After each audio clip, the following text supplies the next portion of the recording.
Marine Colonel Alexander Donovan stood motionless during the military ceremony. Each medal on his chest represented blood spilled and lives saved. His steel-gray eyes swept across the assembled crowd, analyzing potential threats, a habit ingrained through multiple combat tours. At 42, his presence commanded the attention of every person in the room, from the youngest recruit to the most seasoned officer.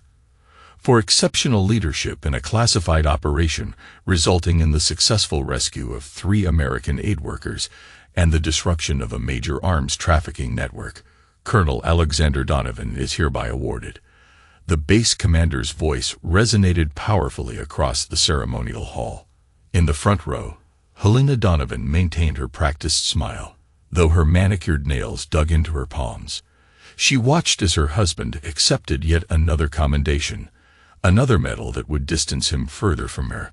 At 35, she expertly administered the art of appearing proud while suppressing the bitterness that threatened to crack her carefully constructed facade. "Sir, the operation was a team effort." Alex's voice carried the weight of authority as he addressed the commander. "Lieutenant Simon Gray gave his life to ensure its success. The credit belongs to him, and to the men who followed him into hell." Lieutenant Simon Gray's sacrifice was acknowledged as Helene Gray, his widow, stood near the stage in a striking black dress, a stark reminder of the price military families paid. For a fleeting moment, her eyes met Alex's, and he saw in them the same haunted look he faced in the mirror every morning, the look of someone who had lost too much. After the ceremony, Captain Miranda Stone approached Alex with a stack of files. "Colonel, we need to discuss the intelligence from the Syrian operation. There are some irregularities in the arms dealer profiles." "Not now, Miranda," Alex replied in a low but firm tone. "Tonight's for the families." Helena watched the exchange from across the room, noting how her husband's posture softened when speaking with his intelligence officer, a professional intimacy built on shared dangers and secrets that she could never penetrate. A gentle voice interrupted Helena's thoughts. "Mrs. Donovan." It was a soft-spoken man standing beside her. The impeccably tailored suit and boyish smile of Warren Carmichael offered a sharp contrast to the uniformed officers around them. "I couldn't help but notice you seemed distant during the ceremony." Helena's practiced smile faltered for a moment. "Mr. Carmichael, I didn't expect to see you here. Please, call me Warren. My company's veteran employment program works closely with the base. Supporting military families is our priority." As his hand brushed against hers, while handing her a glass of champagne, the brief contact sent an electric current through her body. Across the room, Alex was surrounded by junior officers, all eager to hear sanitized versions of his combat experiences. Helena recognized that commanding tone, the same tone he used to maintain the image expected of a Marine colonel. 15 years, Helena murmured while taking a sip of champagne. "Excuse me." Warren leaned closer, his cologne a stark contrast to the sterile military environment. 15 years of marriage, and I still feel like I'm competing with the court for my husband's attention." The words slipped out before she could stop them. Warren's understanding smile made her chest tighten. "I was married to a career officer. I know exactly what you mean. Have you considered joining our military spouse support group? We meet every Thursday." Before Helena could respond, Alex appeared beside her, his hand possessively resting on her lower back. "Warren Carmichael," Alex acknowledged with a neutral tone but assessing eyes, "your company submitted a bid for the new training simulator contract. Colonel Donovan, your reputation precedes you." The Syrian operation was masterfully executed. Warren maintained his pleasant demeanor, but Helena felt the tension between the men intensify. With significant casualties, Alex's voice took on an edge. "If you'll excuse us, my wife and I have dinner plans." Later that night in their North Carolina home, Helena sat at her vanity removing her makeup while Alex reviewed mission reports in his study. The silence between them stretched like a chasm. Helene Gray seemed to be holding up well, Helena ventured as she entered his study. Alex didn't look up from his files. "Helene's stronger than most." She understands the sacrifice. Like I'm supposed to understand. Helena's words came out sharper than intended. Alex finally met her gaze, his eyes hard. Helena, we've discussed this. My position, your position, requires secrecy, demands sacrifice, and has become our marriage. Helena's voice cracked.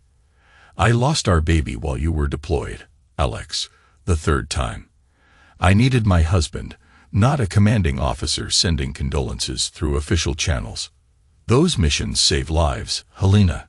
Alex's voice remained steady. Control American lives. Would you have preferred I abandon my men in the field? Helena laughed, a hollow sound.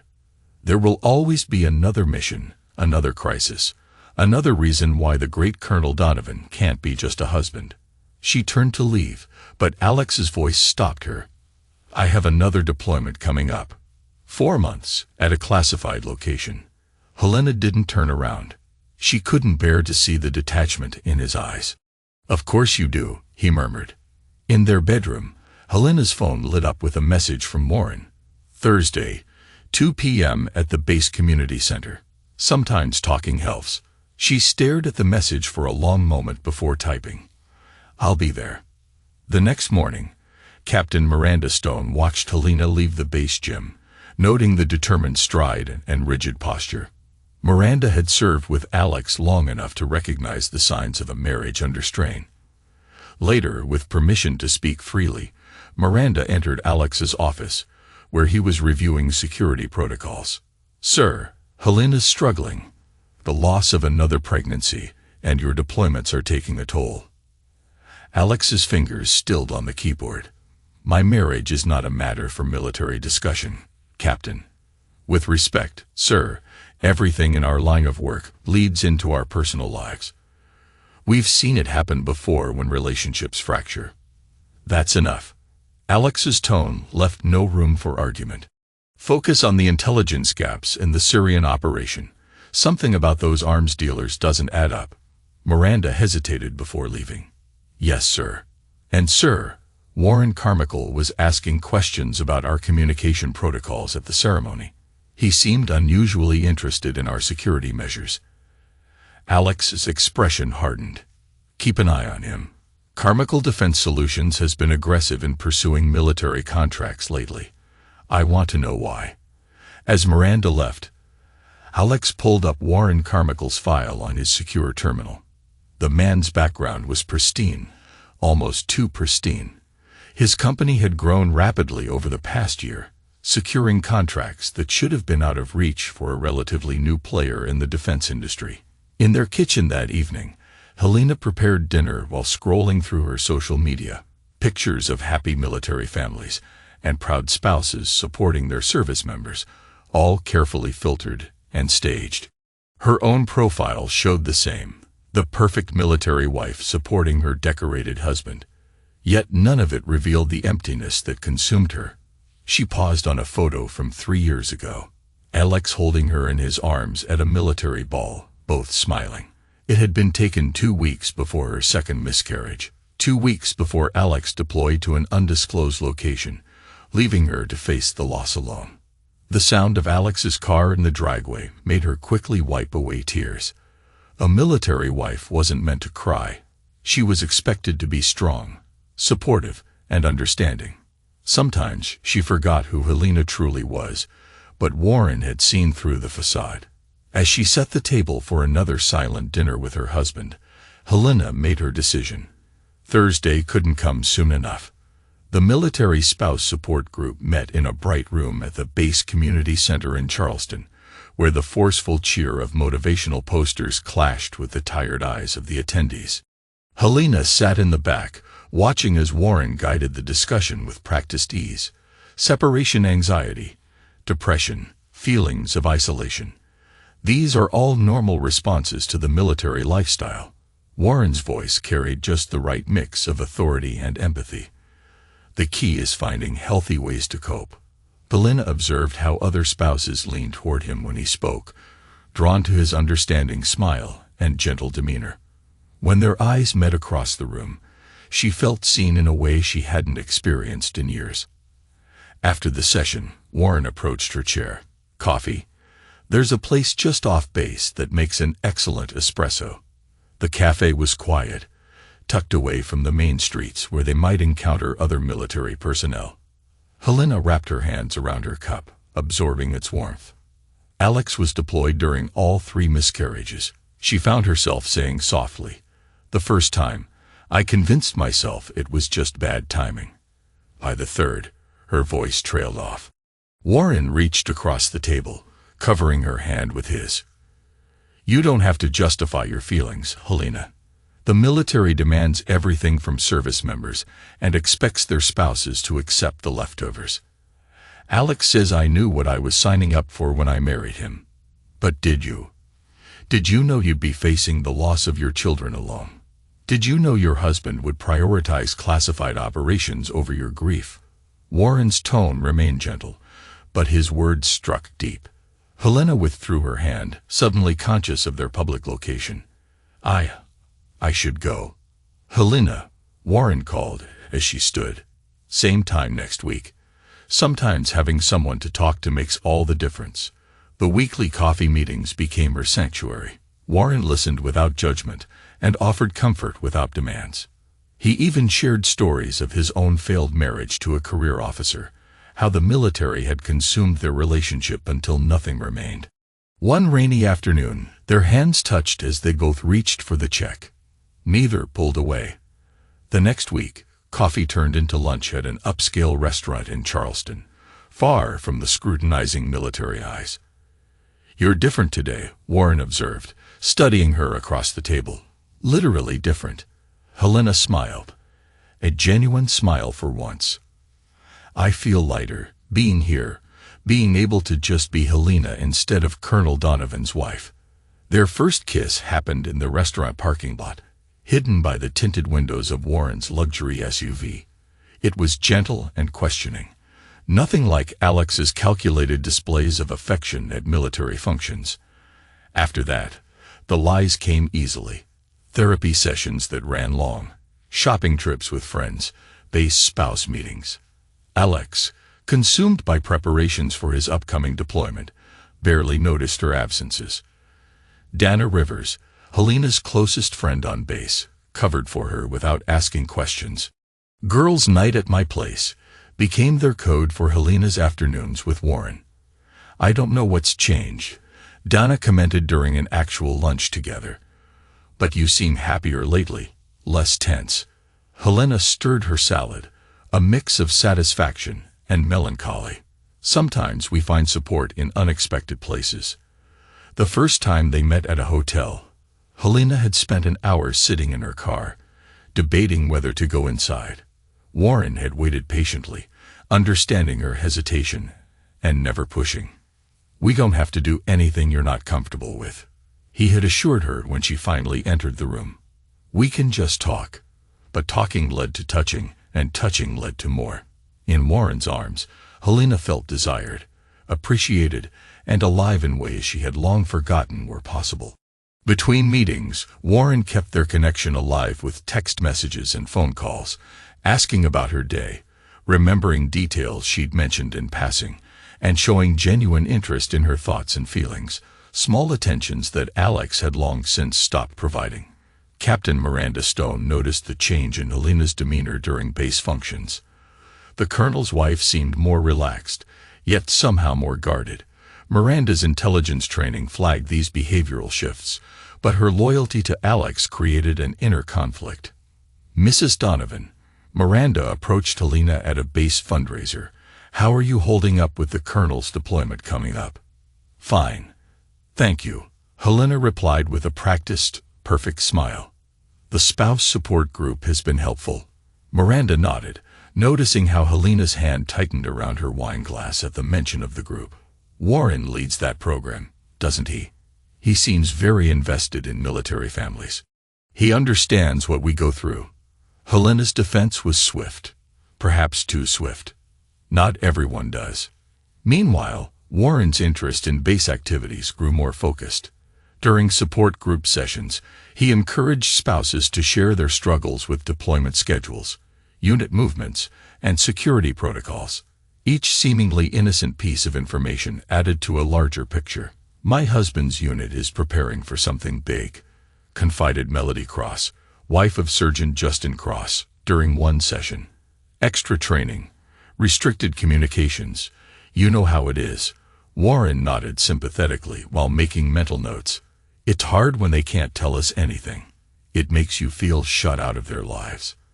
After the meetings, he compiled the information gathered: deployment patterns, security rotation schedules, communication protocols, details that his company's bid for the base's new security contract would benefit from, given such insider knowledge.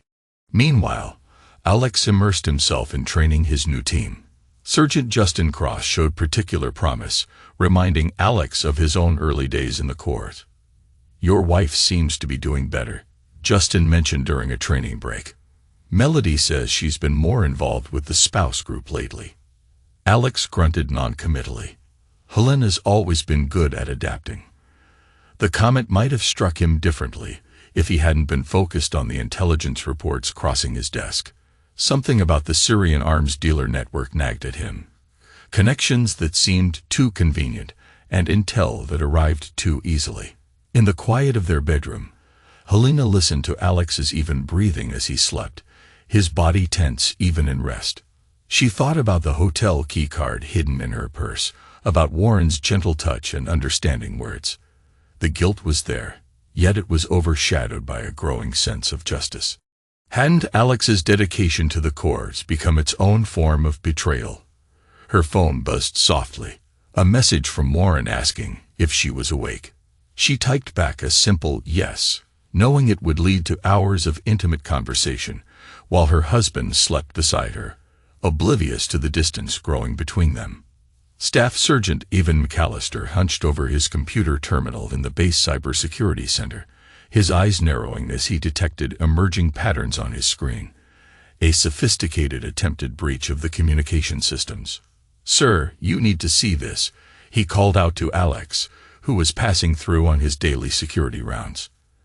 Alex leaned over McAllister's shoulder, his expression hardening as he absorbed the information. "How long has this been happening?" "First attempt started 3 months ago. They're getting more aggressive. The IP addresses trace back to various locations, but there's something familiar about the attack patterns." McAllister pulled up another screen. "And, sir, some of these attempts originate from within the base network." Alex's jaw tightened. "Cross-reference the timestamps with base personnel logs. I want to know who had access during these attempts." "Already done, sir." "And that's where it gets interesting," McAllister whispered. "Several attempts coincide with scheduled maintenance by Carmichael Defense Solutions." Before Alex could respond, his phone vibrated with a message from Helena. "We need to talk about Antwerp." The NATO position had been a point of contention for weeks. 3 years in the Netherlands meant stability, prestige, and most importantly for Alex, access to intelligence networks tracking international arms dealers. For Helena, it meant 3 more years as a military wife in a foreign country, further from family and friends. That evening, Alex found Helena in their kitchen, her posture as rigid as she prepared dinner. "You wanted to talk about Antwerp." "No, Alex, you wanted to talk about Antwerp. You've already decided we're going." Helena's tone was cool as she continued stirring the pot on the stove. "Just like you decided on this deployment without discussing it with me.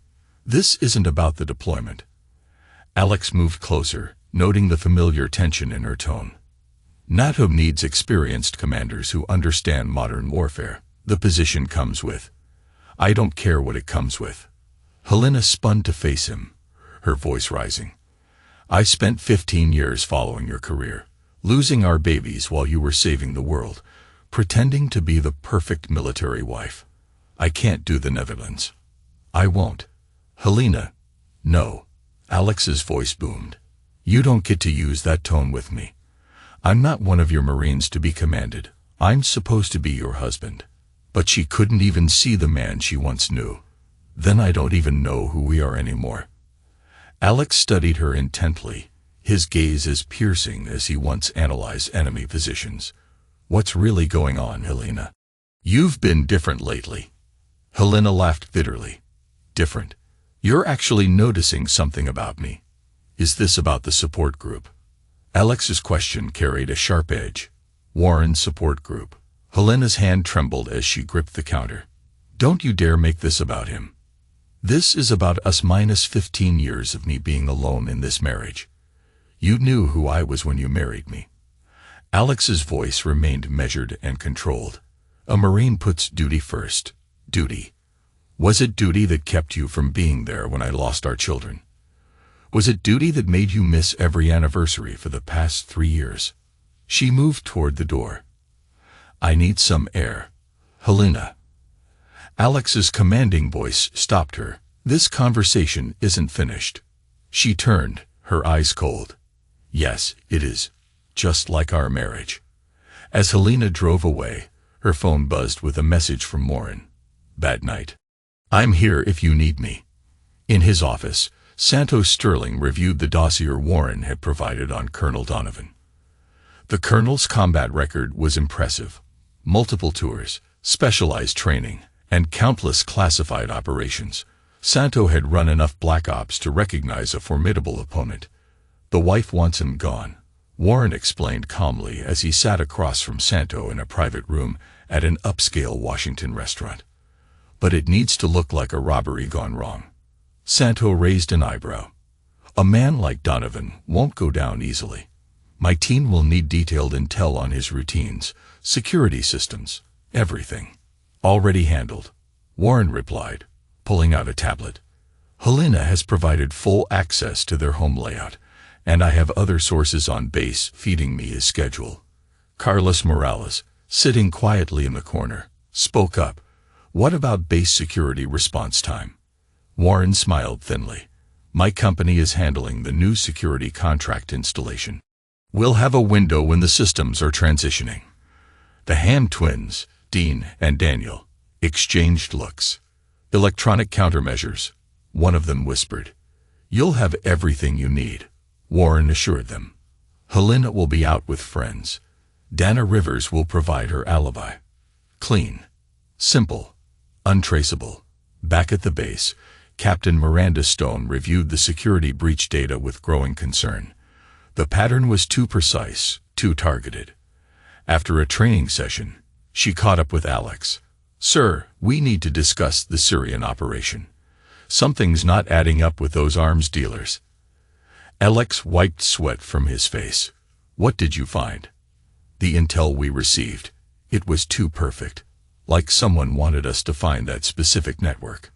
Miranda handed him a file. "Now I'm seeing similar patterns in these security breaches." Alex's expression darkened as he read. "Keep digging, but keep it quiet. If there's a leak..." "Colonel." Staff Sergeant McAllister hurried over. "Sir, you need to see this. Another breach attempt. But this time we traced it. It's not here." Alex cut him off. "Note several contractors working nearby. My office, both of you. 10 minutes." Helena sat in her car outside Dana Rivers' house, Warren's words echoing in her mind. Santino Sterling. The name reverberated with finality, each decision laden with consequence. Her phone lit up with a text from Alex. "We need to talk, really talk, about everything." For a moment, her finger hovered over the reply button before another message appeared from Warren. "Everything's arranged. Just say the word." Helena took a deep breath and typed, "Do it." In Alex's office, Miranda spread out intelligence reports. The arms dealers in Syria, the security breaches, and Carmichael Defense Solutions involvement. They were all connected. "We need more time to prove it," Alex mused as his phone buzzed with Helena's message. "Staying at Dana's tonight. Don't wait up." His combat instincts screamed that something was horribly wrong. "Sir," a commanding voice pulled him back. "What are your orders?" Alex looked at the evidence before him, his tactical mind already forming connections. "Lock down all sensitive data. Activate Protocol Echo. And get me everything you have on Warren Carmichael's movements for the past 6 months." "Yes, sir," Miranda replied, pausing at the door. In my estimation, sir, should we? My wife is not your concern, Captain. Focus on the mission. Alex's voice carried a dangerous edge. As night fell over the base, pieces moved into position. Santos Sterling briefed his team while Warren made final arrangements. In a guest room at Dana's house, Helena sat staring at her wedding ring, each glint a reminder of a decision that would change everything. Then her phone buzzed with a message from Alex. We need to talk. Really talk. Years of combat instinct told him something was terribly amiss. Alex sat in his study, satellite photos of Syrian weapons caches spread across his desk, yet his eyes were fixed on a single surveillance photo taken earlier that day. Helena leaving a hotel with Warren Carmichael. The colonel's expression remained neutral, but his eyes held the cold calculation of a predator preparing to strike.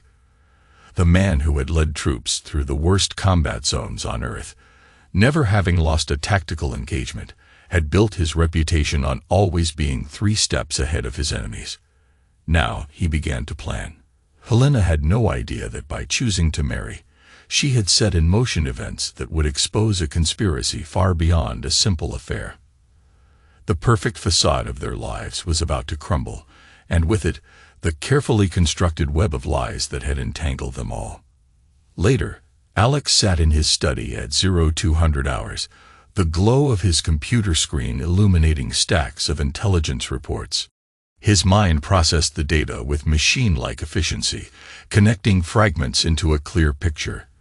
The Syrian arms dealer network, the security breaches, and Warren Carmichael's sudden rise in the defense contracting world. All patterns for those trained to see them. His phone buzzed with a text from Sergeant Cooper. Security system upgrade complete. Silent protocol active. Alex's response was brief. Acknowledged. The new security system had been Cooper's suggestion after Alex shared his suspicions. Trust your instincts, sir, Cooper had said. Years of combat had honed Alex's senses, and a soft creak from outside drew his attention. Something was wrong. Helena wasn't home. He reached beneath his desk, fingers wrapping around cold steel. Outside in the darkness, Santos Sterling directed his team with precise hand signals. Carlos Morales took point, moving toward the back entrance, while the Ham twins, Dean and Daniel, monitored their electronic warfare equipment designed to bypass standard security systems. All clear, Dean whispered through their encrypted comms. Santo allowed himself a small smile. Warren's intel had been precise. According to Helena's description, Alex was a creature of routine despite his combat experience. Remember, Santo murmured, make it look messy. A robbery gone wrong. Carlos reached the back door, his lock-picking tools working silently and efficiently. The door opened without resistance, a sign they had not anticipated. Alex watched through hidden cameras as 4 figures entered his home. His face remained impassive as he activated a preset command on his phone. Protocol Echo initiated. In the Bay Security Center, Sergeant Cooper's screen lit up with the alert. He immediately notified the Quick Reaction Force while initiating secondary protocols Alex had prepared. Carlos moved through the kitchen, weapon at the ready. The house was unnervingly quiet, devoid of the usual electronic hum. His instincts screamed danger, yet Santo's hand signal urged him forward. The Ham twins' confident expressions faltered as their equipment displays went dark. Something's wrong, Daniel whispered. We've lost all signals. Aboard, Santo commanded, but his voice died in his throat as the house plunged into complete darkness. Then, Alex's voice cut through the blackness, calm and deadly. Welcome to my home. The first shot struck Carlos in the chest before he could raise his weapon. Alex had memorized the trajectory angles of his home during his combat career, marking blind spots and kill zones with the precision of a man who treated home defense like battlefield preparation. Dean's attempt to activate backup systems met with silence. It's dead. Everything's dead. Spread out, Santo ordered, but Alex had already repositioned. Another shot rang out, and Dean collapsed with a grunt of pain. Daniel turned to run, only to come face to face with Alex, The colonel's eyes held no mercy as he struck. Years of close combat and rigorous training evident in the brutal efficiency of his movements.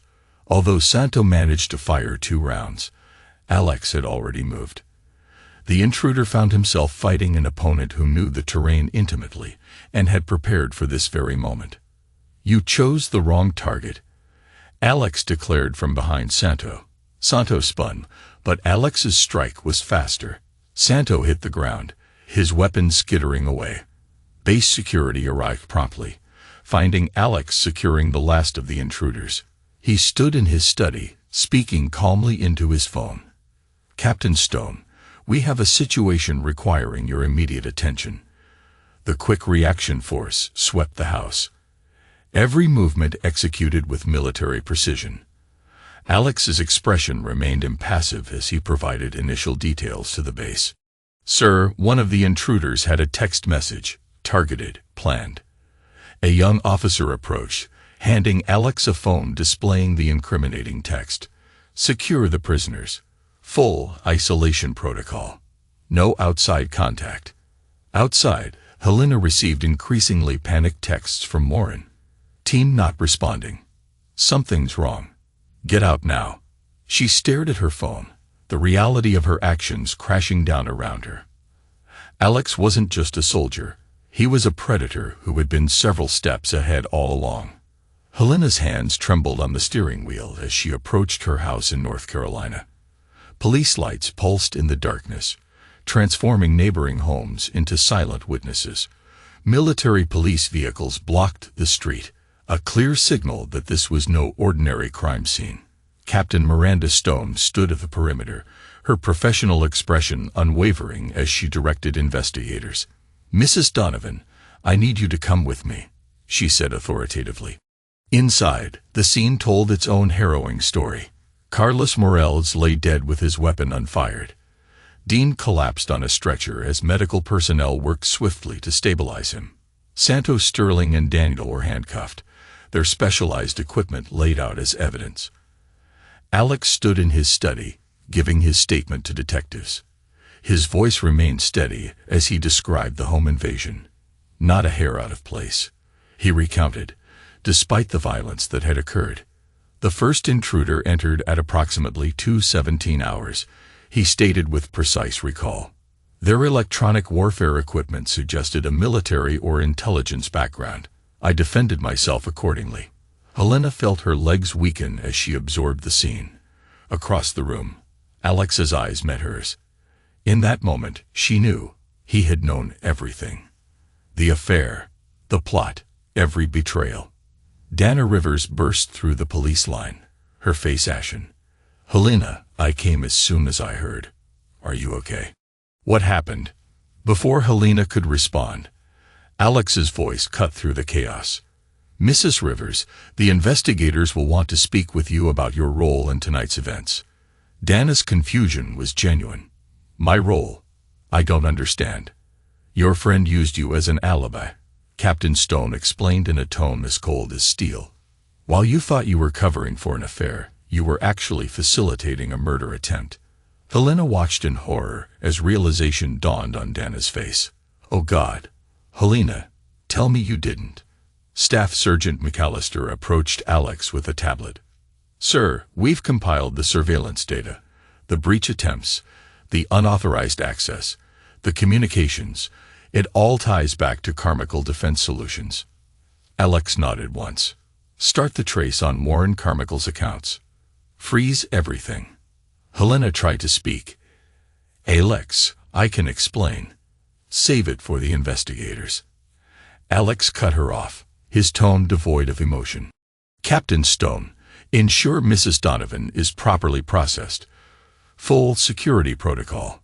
Captain Stone gripped Helena's arm firmly. "Mrs. Donovan, you are being detained under suspicion of conspiracy to commit murder and espionage." The word espionage hit Helena like a physical blow. "Espionage? I never. Your lover wasn't just interested in my death. He used you to access classified information, information that got American soldiers killed in Syria." The implications crashed over Helena as federal agents began arriving. The affair, Warren's probing questions about Alex's work, the seemingly innocent conversations about base operations, it had all been part of a larger plan. Dana Rivers sat with investigators, her statement revealing a pattern of deception. I was meeting friends, shopping, attending spouse support meetings. I never questioned it, never thought. Melody Cross arrived with Justin Cross, her expression shifting from concern to disgust as she learned the truth. You used our friendship, she accused. You used all of us. Alex watched the scene unfold with cold detachment, his tactical mind already moving to the next phase. The failed hit wasn't the end. It was leverage to unravel a larger conspiracy. Later, in a secure conference room at the base, Alex assembled his team, Captain Miranda Stone, Sergeant Cooper, and civilian intelligence analyst Kristen Myers, around a table covered in evidence files. Warren Carmichael isn't merely running a defense contracting company. Alex began sharply. He's running an intelligence gathering operation. Helena was just one vector of attack. Kristen pulled up financial records on the main screen. His company's growth makes no sense. They secured contracts they shouldn't have had access to, and developed technology they shouldn't have known about. Exactly, Miranda added. He targeted military families, created a support group to gather intelligence. Helena wasn't special. She was convenient. Alex's expression hardened. Show me the connection to the Syrian operation. Sergeant Cooper brought up surveillance photos of arms dealers the team had encountered. They had advanced knowledge of our operation. That's why Lieutenant Gray and his men walked into an ambush. Miranda confirmed. Carmichael's company sold them the intel, but we need proof to stand up in court. Alex studied the evidence with cold calculation. We have their assault team. Start with them. In the interrogation room, Santo Sterling maintained his professional demeanor until Alex entered and pulled up a chair. Your team used modified military equipment, Alex stated.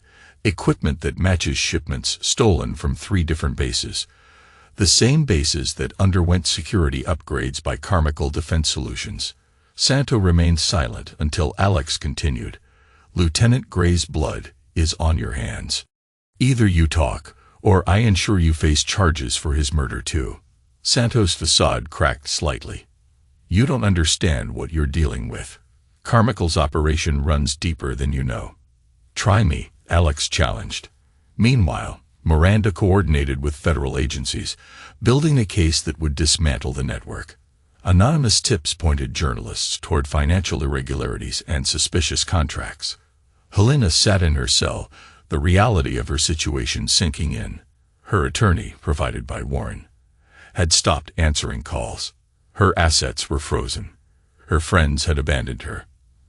And the evidence against her mounted. Alex's revenge was methodical and absolute. Each day brought new revelations, new arrests, new betrayals exposed. Warren's carefully constructed empire began crumbling under the weight of federal investigations. Melody Cross provided recordings from support group meetings, revealing how Warren manipulated vulnerable families for information. Dana Rivers' testimony outlined a pattern of deception that had allowed Helena to participate in the murder plot. Santo Sterling, facing multiple life sentences, finally broke. His confession implicated Warren in arms deals spanning 3 continents. The Ham twins, offered immunity, revealed technical details of their operation, including evidence linking directly to the ambush in the Netherlands.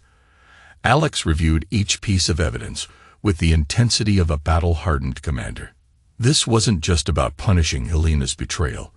It was about dismantling a network that had cost American lives. Miranda watched her commander with a mixture of respect and concern. Sir, the prosecutor's office wants to know if you'll testify against Helena.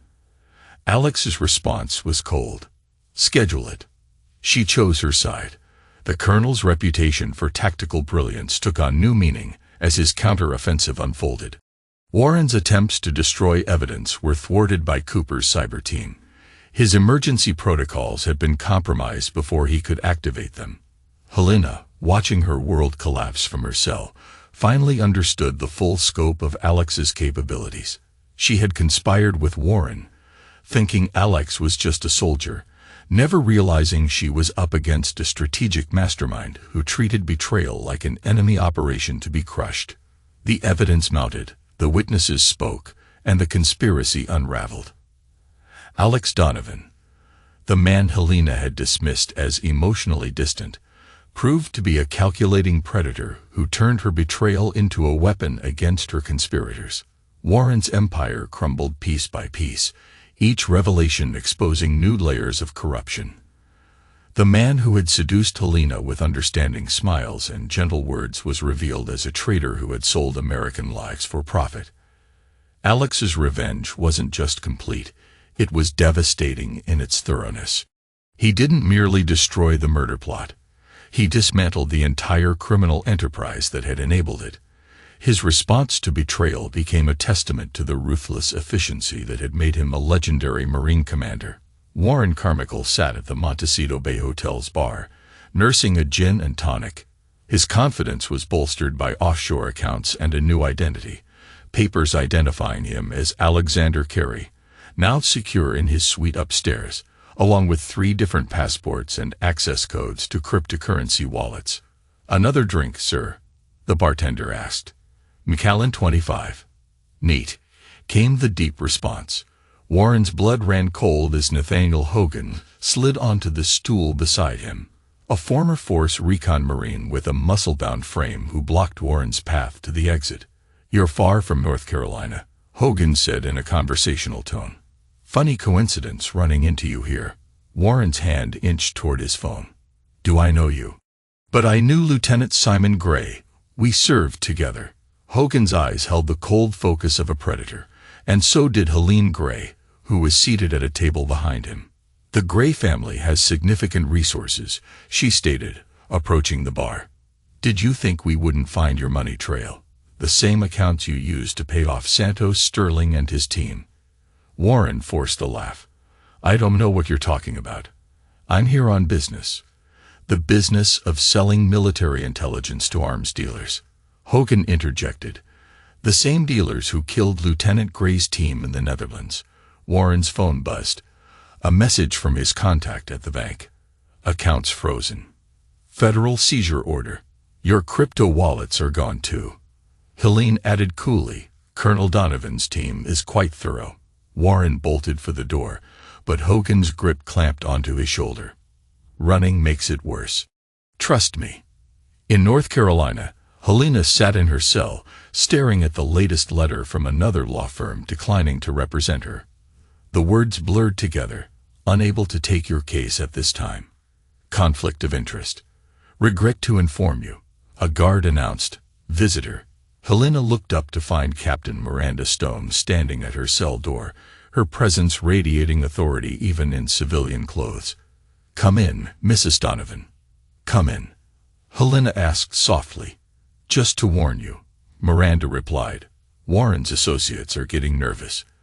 They think you know too much." Helena laughed bitterly. "I don't know anything.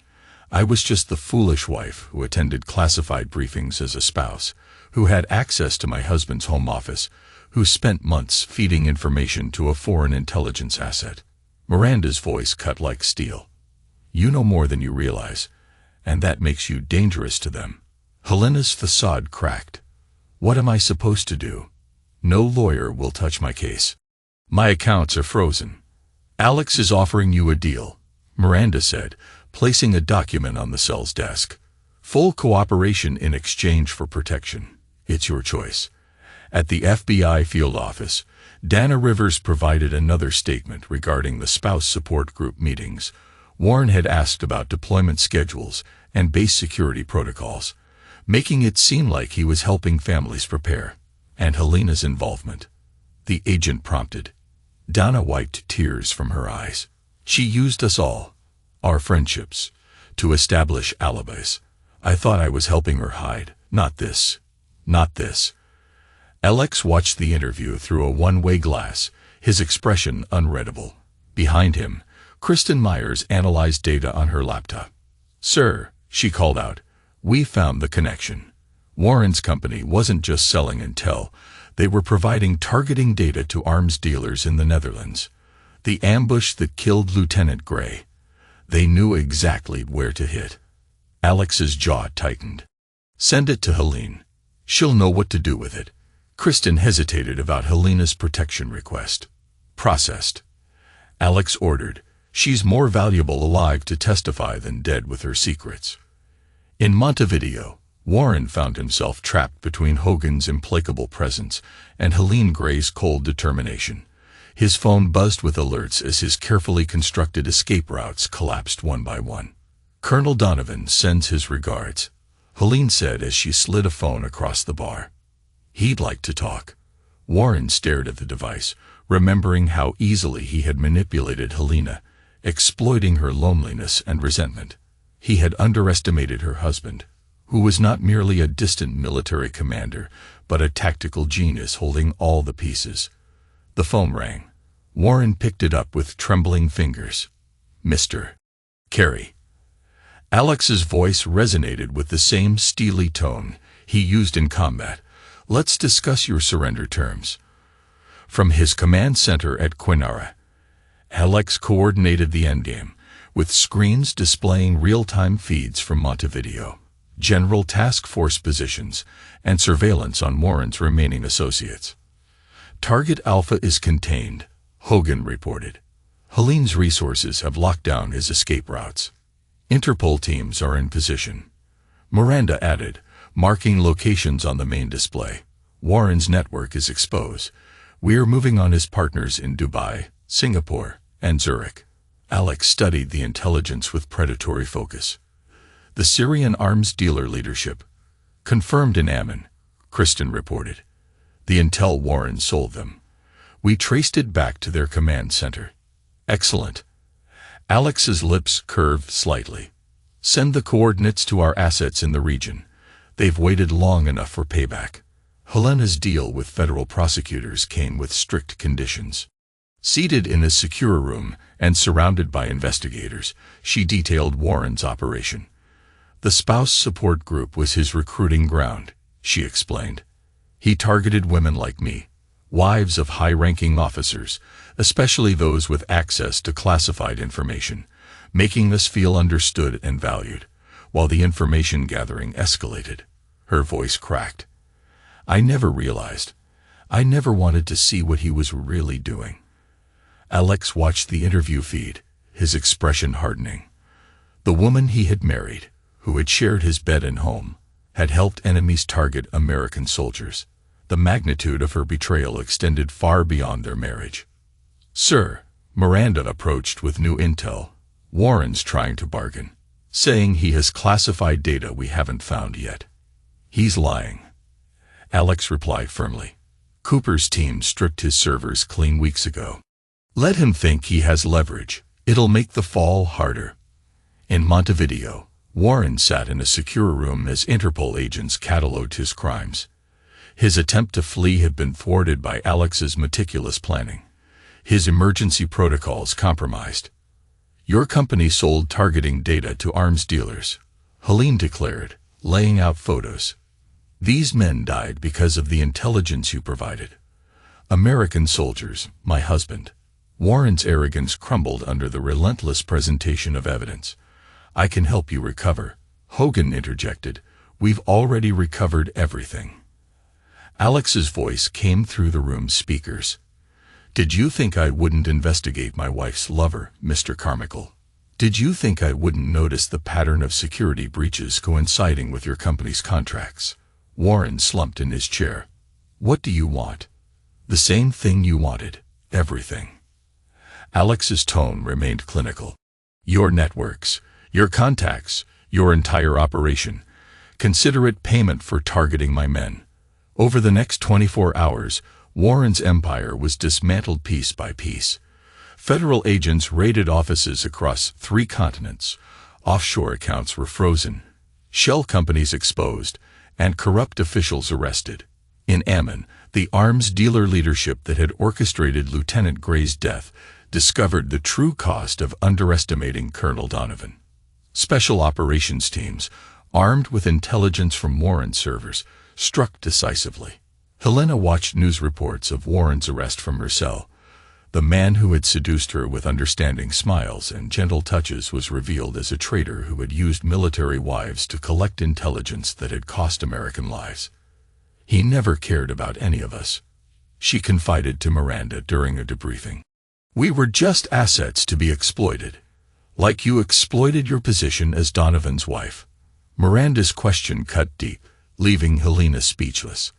At the military tribunal, proceedings moved with brutal efficiency. Alex's testimony, backed by Miranda's investigation and mountains of evidence, exposed the full scope of Warren's operation. He created a systematic program to exploit military families, turning spouses into unwitting intelligence assets, Alex declared, his voice echoing through the courtroom. Warren, stripped of his charisma and confidence, sat in the defendant's chair as attempts to bargain with hidden intelligence backfired when Alex's team revealed they had already secured and sealed those secrets. Multiple life sentences, to be served consecutively with no possibility of parole, the judge announced. Helena's own sentence came later. Although her cooperation had helped expose the network, Alex's influence ensured that her punishment reflected the severity of her crimes minus 20 years, the federal judge declared. The defendant's assistance in dismantling this conspiracy is noted, but the betrayal of national security cannot go unpunished. A year later, Alex stood in his Wyoming command center, overseeing the training facility he had built from the ashes of betrayal. The complex specialized in preparing military families for the modern battlefield of information warfare. Colonel Helene Gray entered, now serving as the facility's family support coordinator. "The new protocols you implemented have already identified 3 attempted infiltrations of military spouse networks." Alex nodded. "The enemy adapts. So must we." Captain Miranda Stone, now heading the Intelligence Training Division, brought up surveillance feeds. "Sir, even McAllister's tactical team has completed another successful response drill. Lessons from that night are being put to good use."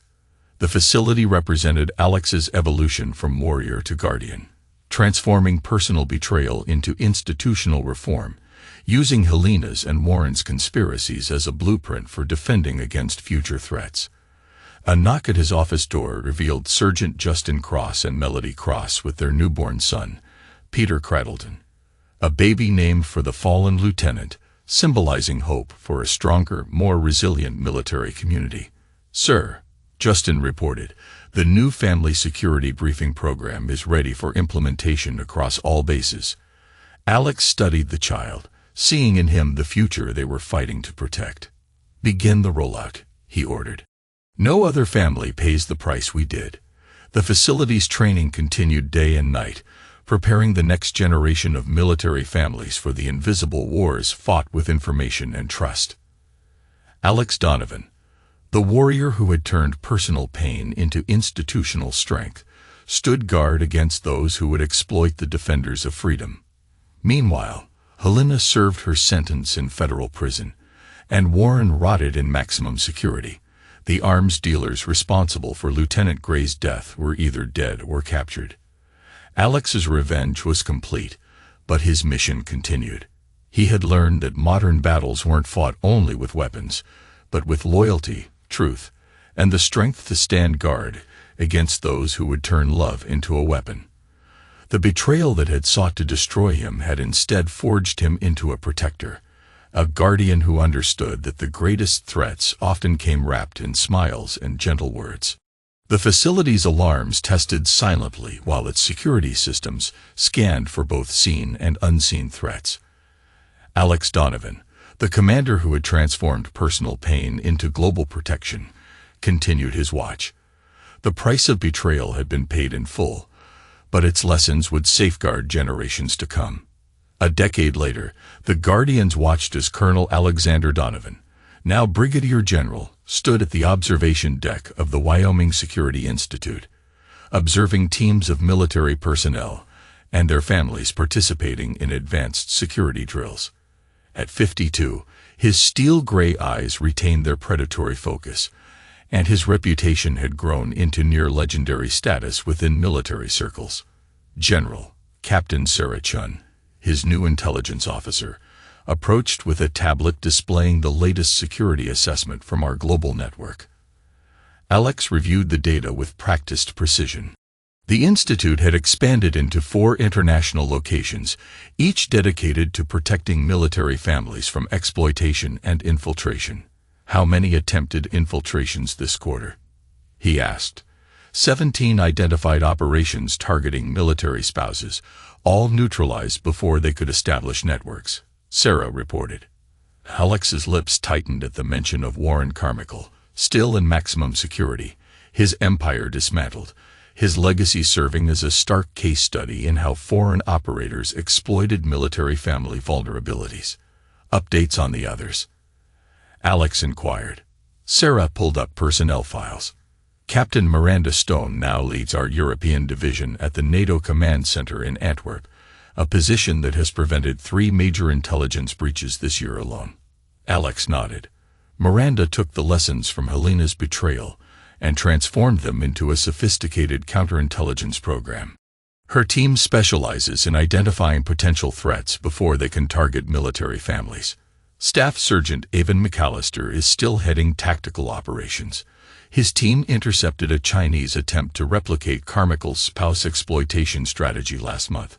"They're adapting our methods, sir, but we're staying ahead." Alex observed through the observation window as Helene Gray conducted a briefing for newly assigned military families.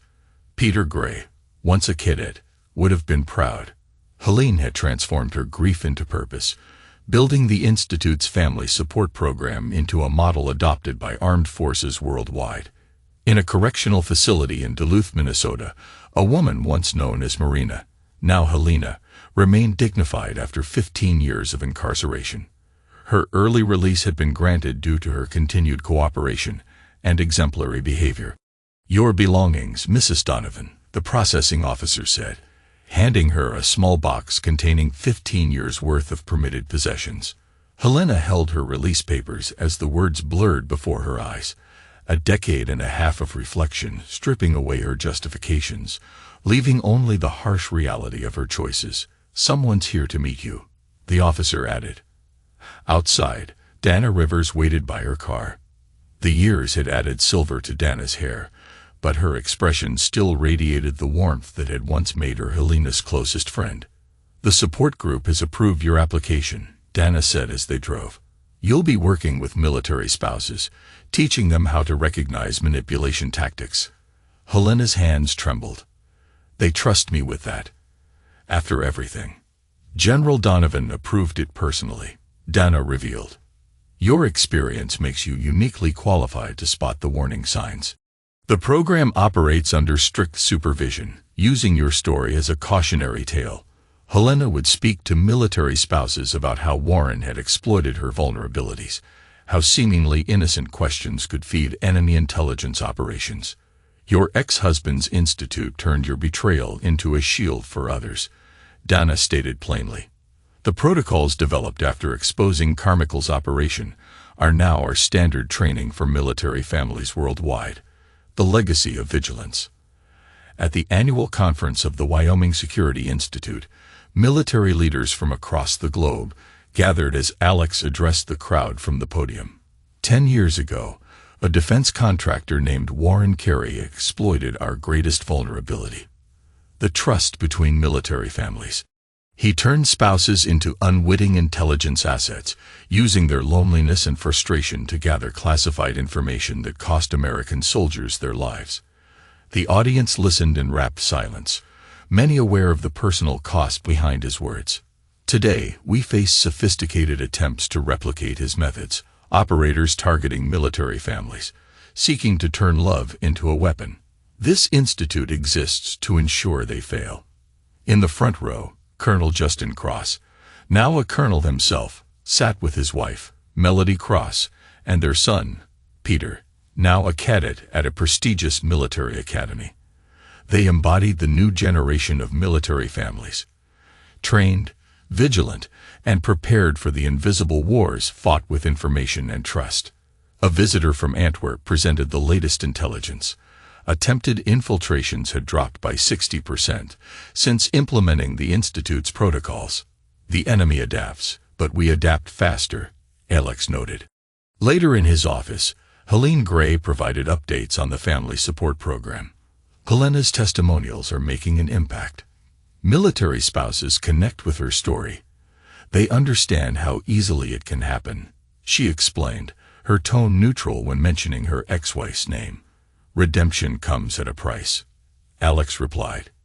She's paying hers by protecting others from her mistakes. In the Institute's main tower, the chief analyst, Krista Myers, maintained constant surveillance on key players from the Carmichael conspiracy. Her quarterly reports landed on Alex's desk. Warren shows no signs of reform, she reported. He still attempts to manipulate other inmates, but his psychological profile is flagged. No one trusts him anymore. The Ham twins' story continued too. Dean had died in prison last year, while Daniel now served as a technical consultant for cybersecurity firms under strict monitoring. Santos Sterling worked with law enforcement to identify private military contractors gone rogue. Alex reviewed each file. The conspiracy that had nearly destroyed him had spawned an entire field of counterintelligence dedicated to protecting military families. Sir, Kristen hesitated. Helena's post-release monitoring shows consistent compliance. She's become an effective tool in preventing similar infiltrations. Tool in the operative sense. Alex's tone remained professional as he continued surveillance of the next generation. Peter Allen Jr. arrived, a young man dedicated to the fallen lieutenant, and he stood at attention in Alex's office. At 18, his bearing reflected the same dedication that had marked his namesake. I want to help expand the Institute's security program, he declared.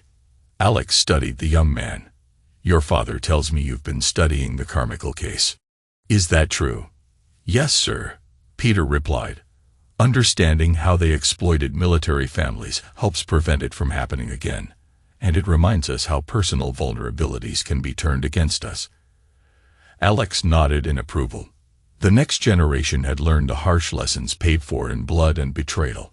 Across the globe, the Institute's security network operated 24 hours a day, monitoring threats to military families worldwide. Alex's vision had expanded beyond personal revenge into a legacy of protection. Captain Miranda Stone's European division had become a model for NATO allies. We've identified a pattern in Russian intelligence operations targeting diplomatic families now, using Warren's methods, she reported during a secure video conference. Adapt the protocols, Alex ordered. Expand the protection network. U.S. and MAX tactical teams conducted continuous drills, preparing for evolving threats. The lessons from that fateful night in North Carolina had been codified into standard operating procedures for military family protection. Helene Gray's family support program had expanded to include psychological screening and support services. We're not just preventing infiltration, she explained to new recruits. We're strengthening the family units that support our warriors. The price of peace.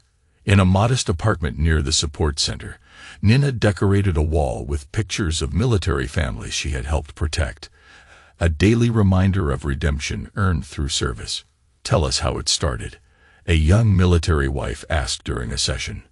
How did you miss the signs? Helena's response carried the weight of 15 years of reflection. He offered understanding when I felt alone, but turned my resentment into a weapon. A single piece of information I shared put American lives at risk, and I was too blind to see it. Her testimony served both as a warning and a weapon against those who would replicate Warren's methods, the pain in her voice resonating in ways that clinical training never could. In Alex's office in the main tower of the Institute, panoramic views of the training grounds reminded him of how a personal betrayal had been transformed into a global security network. Photographs on the walls chronicle the Institute's growth, from a response to personal betrayal into a fortress protecting military families.